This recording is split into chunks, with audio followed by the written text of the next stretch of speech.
All right, guys. I don't know. It used to give me like a button that I could push to get like when I was ready, but it's not. But that's okay because we are live here with another short recap and review with the Unshakable All Become right, guys. Unshakable I don't challenge. know. It used to give me like a button that I could push. And see, then I could stop things like that from happening. But you know what? That's okay because I am learning. You're learning. We are a bunch of learning machines here, and that is super exciting. So let me just make Recap sure and that review. this is all where it's supposed to be. I'm going to pop back over. So we have just finished day 5 of the Become Unshakable challenge with Tony Robbins and all the wonderful other guest presenters that he brought on. And yeah, I think it was great. I've got a lot of takeaways. I think I'm going to end up doing like a final summary and put out like a final summary of the entire event tomorrow. So we'll just jump into kind of what I thought about today. But there, from like just watching the event, I have a lot of just really good thoughts. But then as a presenter as well, there's a lot of big takeaways that I have. So if you're someone who does events or you're a coach yourself, stay tuned tomorrow because I'm going to kind of break down some of the like specifics that he did in this whole event and what their team was able to put together that I'm going to be taking away to make my events better. But today we're going to talk about day 5 and kind of the whole feel of there.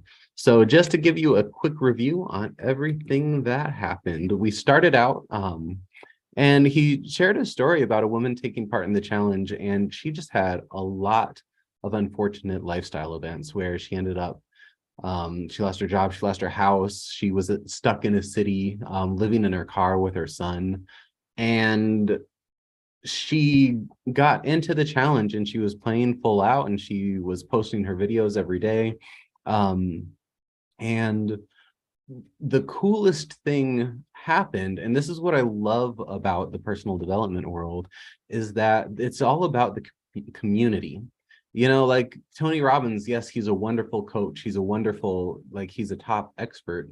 But what's even more powerful than that is the community that comes together looking for this information. And this is 100% what we're looking to put together with the IDK WTF podcast community, right? So she posted just kind of her story and some of the identities that she needed to shift. And because she posted in that group, so many people reached out to her and they said, hey, we know you're in an uncomfortable spot, but let's help you. So they cash apped her some money so she could get gas to go home. They sent her food. They got her some because there was, I think, a storm and something going on with her home. They got her a hotel so she had somewhere to stay, in between all of this. And it was the community that just helped her because she was someone in need. But no one would have known if she wasn't taking a part and actively trying to help herself. And she wasn't asking for anything in there. She was just sharing, and just people through the goodness of their heart came together to help. And I think that is absolutely beautiful. Um, so then he talked about, how do you get the most out of this event? Let me check one more thing. Got it. Okay. So how do you get the most out of any event? And this is something I absolutely truly believe in. Um, what if you're going to go to things like this, get as much as you can. You should be taking notes. You should be taking notes through the whole thing. If you're not, you'll get some out of it, but it's, proven you're going to remember more, even if you're taking notes, even if you don't look at them again. Right. But even after that, after the event, just write down all of your biggest takeaways, which is exactly what we're doing here. Right. We're covering that. It's ingraining it into my mind, into our minds, which is amazing. And then the biggest thing is to write down one action step that you can do right now while you're in that peak state. So is it booking an interview, posting a YouTube video? Is it reaching out to someone? What is it right now you need to do to get towards that goal that you're working towards? The whole point of being in the event, right? So what is it you can do there? Today, we covered the 5 core actions that create an extraordinary life. And so we're going to jump right into those. He did a nice, beautiful recap of the entire 4 days prior. but I'm going to cover that in the next video because we're going to do just a full summary of the event. But the 5 core actions you need if you want to create an extraordinary life. And he says, if your life is terrible right now, these are the things you need to do to get it out. If your life is going really well, it's human nature to always want to get better. So these are the things you need to do that as well. So it doesn't matter where you are. These are the 5 things that are going to help you. So step number 1 is to get clear with what you want and where you are. And so many of us have this gap between, he says, do you feel it? And like, is there a gap from where you are right now and where you want to be? And so many people have this instinct to save themselves, and they lie about the discomfort that they're really, really in. He said the best way to look at this is, do you have something in your life today that was once a dream or a goal that you really thought was impossible, but you now have? And he took us through an exercise to just think about, what's something right now? Is it like the car that you're driving, the place that you live in, a relationship that you're in, the partner that you're with? What is it that you once thought was impossible and you now have that? And he says, write down, what was it that actually made that happen? What were the steps you took to get there? What was the limiting belief you had to get rid of, right? What was the action that you had to do to make this thing a reality? Was it just a little bit of luck, right? Like, what happened to make this happen? And he says, chances are, so after you've gone through this exercise, he says, chances are there were 3 things that you did, even likely subconsciously, that were able to get you this thing that you once thought was impossible. And the first thing you did is you were focusing on it all of the time, because where focus goes, energy flows. If we focus on the obstacles, we will never get there. That's just the nature of it, right? When you focus on it, it's like the kid riding the bike. Don't hit the tree, don't hit the tree, and then he drives right into the tree. The second thing is you need to have a clarity on the reasons you want to get there, and then take massive action to do it. So the second thing is know your why, of course, and then take massive action. It says keep. And this is the thing I think we talk about here in a second as well. So just having that clarity on the reasons you want it, taking action to get there, you're subconsciously changing your approach, because you know it's this thing that you really wanted, and you're just going for it and going for it and going for it. Chances are you didn't get it the first time. You had to do different things to get there. So you took a lot of action. You were changing your approach to get out of what didn't work and get to what did work, and then you finally made it. And then the third thing that probably got you that thing that was once a dream or a goal was to have some grace. And some people call it luck, some people call it God, some people call it the universe. One of the messages that I say personally, he didn't say it in here, but my favorite quote is that the definition of luck is where opportunity and preparation meet. So there are so many people who, the opportunity might present themselves, and it could be very lucky that the opportunity is there, but if they're not prepared to meet that, nothing changes, right? So whether it's grace, the world can give you something nice, but if you're not ready to receive it to get to where you're trying to go, it doesn't matter. So he then says, if I were to ask you right now, what is something you want to improve on? What would give you the greatest rewards if you focused on it right now? So write down this specifically. What is the one thing you want to, what is the one thing that will give you the greatest reward today if you focus on it? Is it something health related? Is it, losing weight, becoming fitter, dealing with health challenges? Is it your relationships? Is there something in your relationship you would like to focus on? Or is it something in your career or your business that you want to focus on? What's the number one area that you want to improve right now? So write that down. And then the next thing to write down is, what are 2 action steps you can take right now to work towards that? Is it a class you need to enroll in? Is there someone you need to call? Is there someone you need to forgive? Or is there someone you need to apologize to? Is there a meeting you need to schedule or a text to send? So any 2 things on what you just wrote down previously would move you towards that right away and make it something you can do today, not something that you need more steps to do. What's something you can do now, right? All right, so that was basically step number 1 of how to have an extraordinary life. Step number 2 of an extraordinary life is you need to destroy and annihilate any sort of limitation. And this is just the way he phrased it, I think, is so powerful, because we have this thing with these limiting beliefs, and everyone, I hate the term limiting belief because I feel like it's so overused. And what he says is it doesn't need to be, you don't need to know what your limiting belief is. You need to crush it, destroy it, and annihilate it. He says, how many of us have beliefs inside of us that intellectually make no sense, but emotionally keep popping up and pulling back? If the only thing keeping you from getting what you want is that story that you're telling yourself about why you can't do it, that's the entire point of this 5-day challenge, right?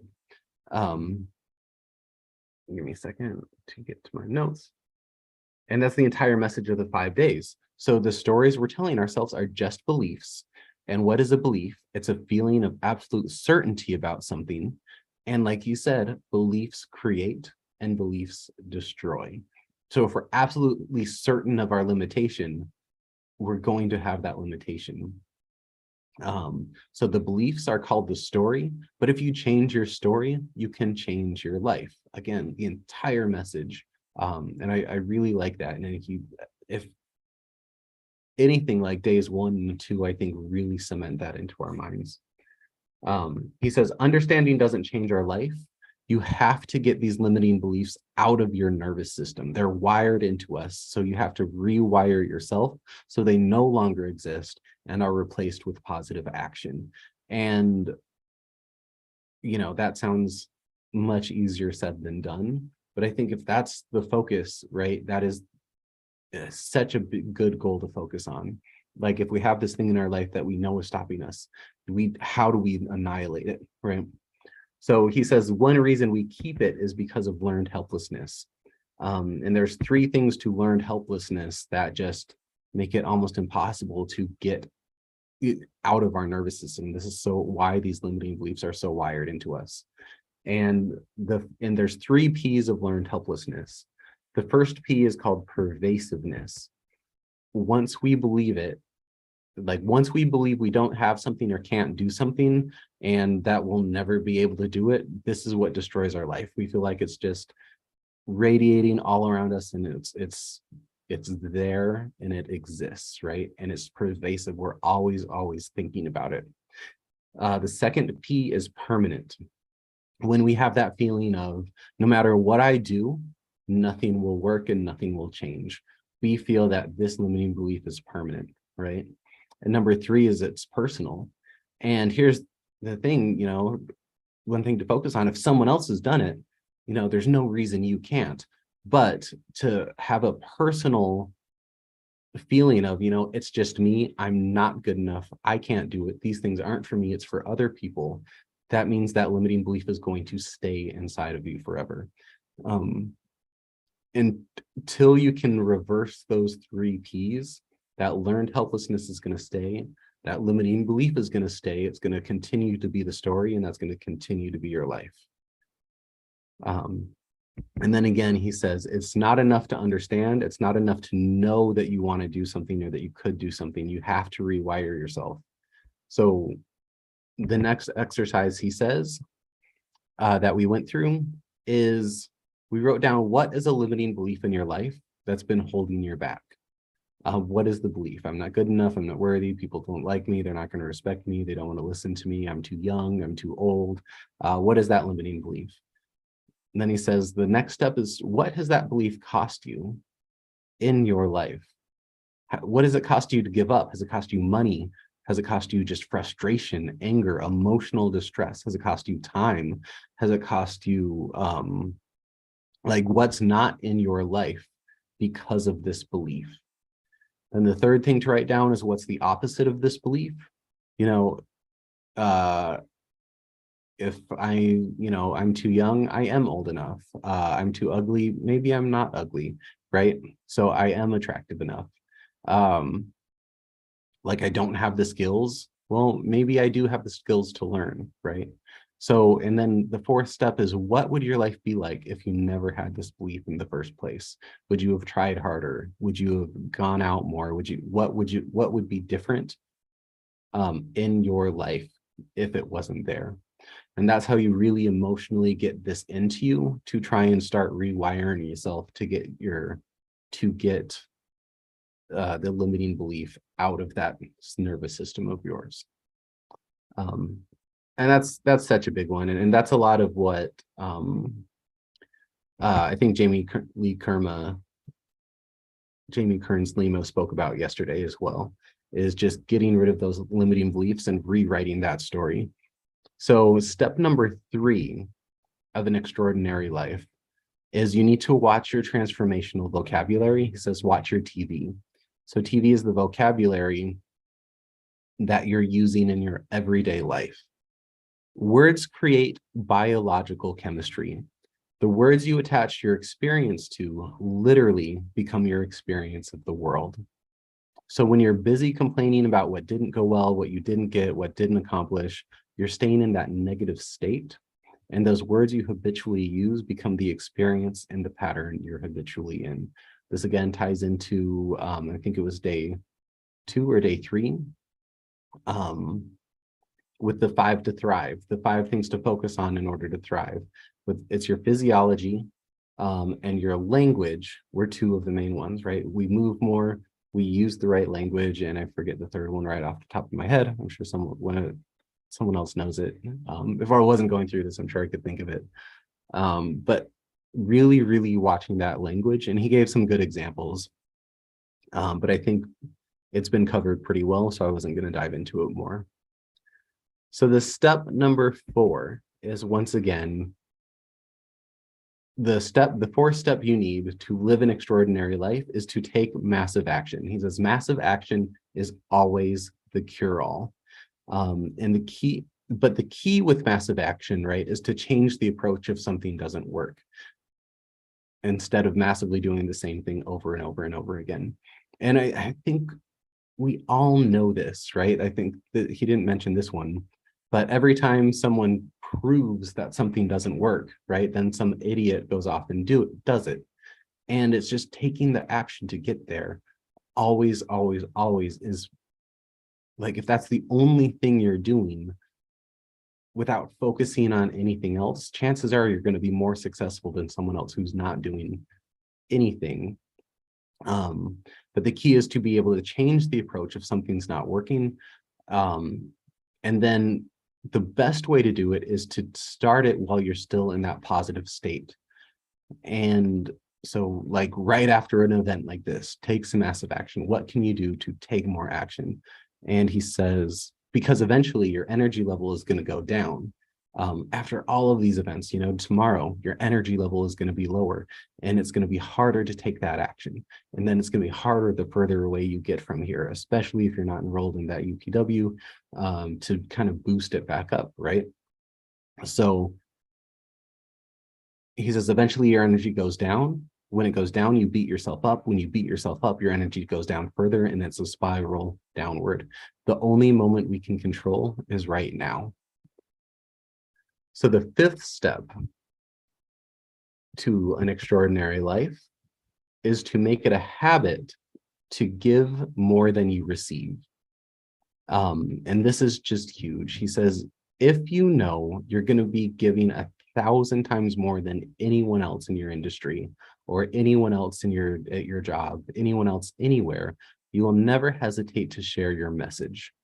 And, like, if you absolutely know that you're in the spirit of giving, it's not uncomfortable to share.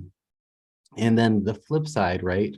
Once you start to become successful, you say, oh, I'll donate later. I'll give when I have more. He says, if you're not willing to give a dime out of $1, you're not the type of person who will give 100,000 out of 1,000,000. You just won't be. If you don't have a giving spirit, it shows, and people are going to sense that. And it makes people more closed off to you. So those are the 5 steps to have an extraordinary life. So I hope you took good notes on that. So after that, Dean Graziosi came up and he was speaking about closing the gap. And I think, give me one sec here, trying to check my time. But he speaks on closing the gap. And this is a really interesting one, especially with those people in the sales industry or coaches or even like artists, right? This is an important thing to think about. So how do you get from where you are to where you want to go? And step number one, just like we covered, that Tony covered today in the steps on how to have an extraordinary life, is to really be honest with where you are right now. All change starts with being honest. And this is something that I'll find with a lot of my clients as well. So they'll say, how are things going? And we always want to sugarcoat it. We always want to soften it and say, it's okay. It's not too bad. Or people will say, at least I have a job, or, someone else has it worse than me. And that's great. And she says, I'm just happy. I'm just blessed. And the thing is, yes, we're all blessed. Yes, we're all happy, but it's honestly dishonest to think that there isn't another level that you would like to get to, right? It's just in our nature, and it's what makes being human so great, is we're always trying to innovate, we're always trying to get better, we're always trying to grow. And it's okay to admit that, right? But so often people have a hard time because we're trained not to be selfish and not to be greedy. And after years and years of that, it gets really hard to be honest with the things that to say that you are dissatisfied with the place that you're at. So the second step is first step is to be brutally honest with where you are. The second step is to be brutally honest with where you want to go. This is another really strange thing people have a hard time with, because it's really easy to rattle off exactly what we don't want, what we don't like, what we're unhappy about, what we wish wasn't happening. But many of us don't spend enough time figuring out what we do want. What a perfect life would look like, what it would look like, what would be better at work if this was in place. And Dean gives the exercise for this one. So instead of trying to think of like what you do want right now, he says, try and like step forward a year into the future, right? Just imagine with us to step forward into a year into the future, and then turn around and look backward. If this was the best year of your life, what would that look like? Was it a year full of love? Was it a year full of income with more time? Did you have more freedom? Who's around you? What does that perfect day look like that you've built up over the next year? So that's a little bit of an easier way to think about it than trying to say, okay, what do I want right now? Now, the third step is then to say, okay, what's in the middle? So here's where I am. Here's where I want to go. What's in the middle? The first part of that is then to figure out why do you want to go from where you are to where you want to go? Like, what's the why? What's the reason? And he did a really powerful exercise on this one, which was really good. Just getting into the core of like, but again, this is your identity and your compelling future. So what is it, your core driver? What is it that's really moving you? Is it because you don't want, I'm not going to go into it because it's another deep one, and I'm sure you'll hear it again, but it's how do you go into that deeper from the intellectual level of what you want? And the exercise is to go 7 levels deep. So you write down the reason that you want it, and then you say, okay, why do you want that?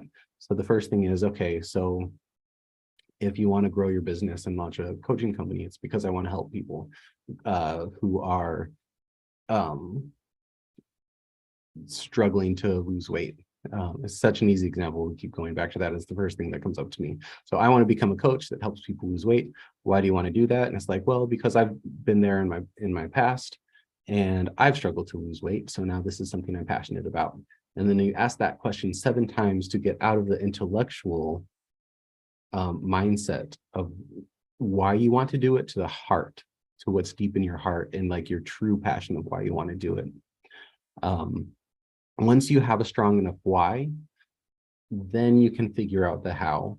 The easiest how of anything to do is to model someone who's done it before, or to model someone who's an expert in this industry to help you. And again, this is what all of this is about. A second, I was changing windows. So, and this is what the entire thing is about. Like, this has been 5 days of really, really good information. And I honestly think after days 1 and 2, just that was enough paradigm shift for most people to really start working on this themselves. But that energy does start to fade after time. And the fastest way to do it is if you model someone who's already done it. There's 2 people I always recommend to model. Someone who's either the best in the industry, someone who's at the top, and there's no one more at the top than Tony Robbins, and that's not even hyperbole. He's just launched all of the coaches in every industry, right? Like everyone ties their success back to some tapes of his that they listen to, and all the coaches are modeling it off of something of his, right? So again, that's why UPW is such a good deal, and it's just stupid. And again, I'm not affiliated with this at all. It's just stupid not to do it just because of what they're offering. So either follow the top, right? Or follow someone who's just a little bit ahead of you. So someone who might be just, they themselves got help with their relationship and they seem to be doing a lot better, or they've just launched a business, or maybe they're a year or 2 into it and they can understand like your struggles with it. Because, you know, Tony Robbins can help with someone who's launching a business with like the overarching concepts. But, you know, he's been in business for what, 40 some years. He doesn't know any of the challenges that are actually happening right now today. He doesn't know the specifics on how to set up a website or a landing page, right? He doesn't know the specific, because he's been paying people to do that for decades. So either follow someone who's like a little bit ahead of you, who can help you with those specific things and really understands like the current struggles, or the best of the best, right? Perfect. And that, I mean, that was basically it today. So then they gave away some prizes. I think they shared a couple more stories and invited us back to their offer on there. But honestly, I think it was a really good day. I loved how they set it up. The one thing I didn't like, and I'll say this is like my really big complaint, and it's normally my complaint, is a lot of these were surface level exercises where instead of having us like find a way to find our limiting belief, he just says, what's your limiting belief? And for someone who like me, who's been trying something over and over again, it's like, I don't know the limiting belief that's holding me back from this level that I'm trying to get to, right? And then the relationships one, he's like, who do you need to become a better like lover, right? And there's a few in there, and it's like, well, I don't know, I feel like I'm doing okay.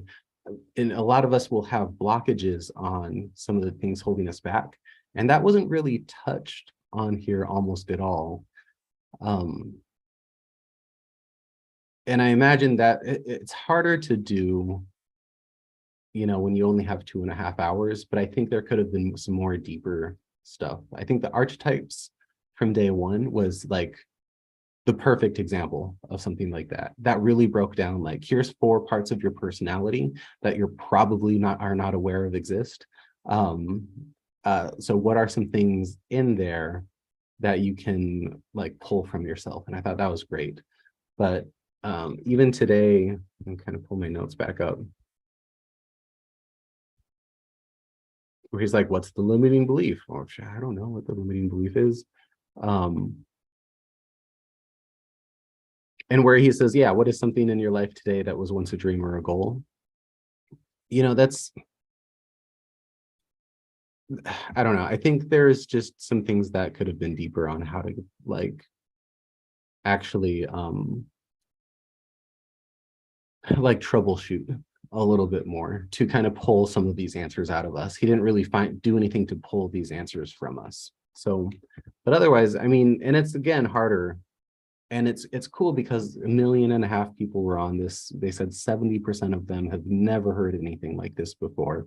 So that's more what this was catered to, which is great. So if that's what, if you and I would love to hear what your biggest takeaways are. If you comment that down below, or again, I'm going to clean this up and then put a nicer version of it. So check for that. So yeah, but let me know kind of what your biggest takeaways were. What were some things that you did like? What are some things that you didn't like? I would love to hear more. Do you think, was there anything in here you totally disagreed with that you thought was just complete malarkey? And were you offended that he had such a strong sales offer at the end and kind of in the middle of it? Was that something that turned you off?